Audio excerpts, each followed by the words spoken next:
हे शिरूर तालुक्यातील कान्हूर मेसाई कारेगाव पंचायत समिती गणातील एकमेव तुतारीचा असलेला अर्ज आणि या उमेदवाराच्या प्रचारार्थ या ठिकाणी जमलेला जनसमुदाय व आज आपल्या या ठिकाणी आपल्या सोबत बोलण्यासाठी शिरूर तालुका राष्ट्रवादी शरदचंद्र पवार गटाचे अध्यक्ष या ठिकाणी उत्तम व्यवहारे आपल्या सोबत बोलणार आहेत. काय सांगता, आज कुमार महाराजांची या ठिकाणी प्रचंड जनसमुदायाच्या उपस्थितीमध्ये रॅली संपन्न होती.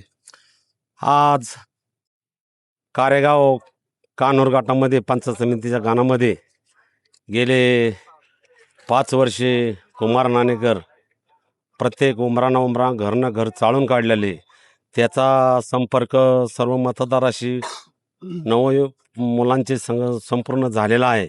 परंतु कुमार हा गरीब कुटुंबातला असल्यामुळं लोकांनी त्याची हेळसांड करतात. परंतु कुमारला लोकांनी चांगल्या पद्धतीची साथ दिलेली आहे.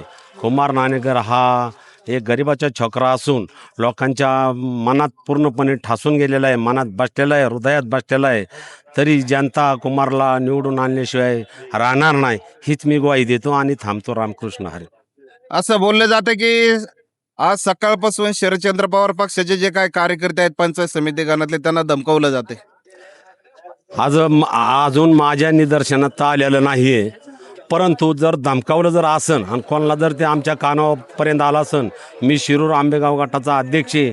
मी त्याची जबाबदारी, जी धमकीन त्याची जबाबदारी मी स्वतः घेणार आहे, हे लक्षात घ्या. पुढील प्रचाराची रणनीती कशी असणार आहे? रणनीती प्रचाराची एकदम निवांत आणि शांतपणे, कोणाला त्रास करणारे नाही. कारण आमचं वर जिल्हा परिषदेला सीट नसल्यामुळं आमची फक्त एकमेव तुतारी, ते तुतारीचाच आमचा प्रचार राहणार आहे. आम्ही बाकीचा काही विषय घेणार नाही. गटातील लोकांचा उत्साह कसा आहे? चांगल्या पद्धतीचा आहे. आज गटाचा उत्साह 80% आमच्या पाठीशी. विजयाचा विश्वास वाटतो? 100%.